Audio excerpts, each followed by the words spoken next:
Good morning, Foster. Today is May 21st, 2020. What do we believe about the Sabbath?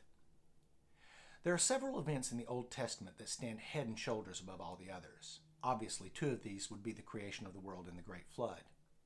But between Noah's flood and the coming of the Christ, no two events so influenced Jewish history as did the captivity to Egypt and the captivity to Babylon. The deliverance from Egypt and the deliverance from Babylon are the dual foci around which the entire Old Testament revolves. Much of the Old Testament was written in and around the captivity to Egypt. Much of the Old Testament was written in and around the captivity to Babylon. There are two chapters that are vitally important in understanding the deliverances from Egypt and Babylon. One is Exodus chapter 5, and the other Nehemiah chapter 13. In Exodus chapter 5, Moses approaches Pharaoh and says, "Let my people go." And Pharaoh is obstinate in his refusal. In verse 5 he says, "Moses, get your people back to work.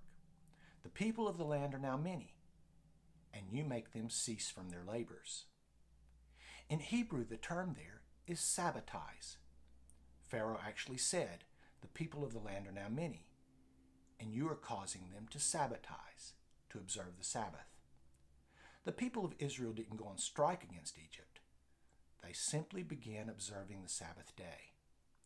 The Sabbath day is directly connected to the deliverance of the people of Israel from Egypt.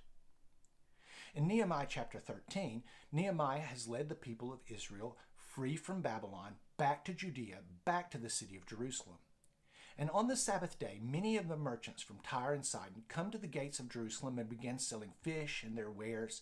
And in verse 22, Nehemiah says to the Levites, "Consecrate yourselves, cleanse yourselves, and come as gatekeepers to sanctify the Sabbath day." The first thing that Nehemiah did when they returned from Babylon was reinstitute the observance of the Sabbath day. The deliverance from Babylon is directly connected to the reinstitution of Sabbath observance. These two great events, the deliverance from Egypt and the deliverance from Babylon, become symbols of the great deliverance of humanity from sin and suffering and Satan.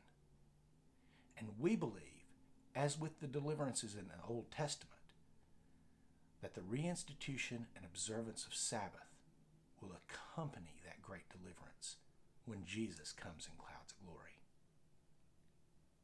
Have a great day, Foster.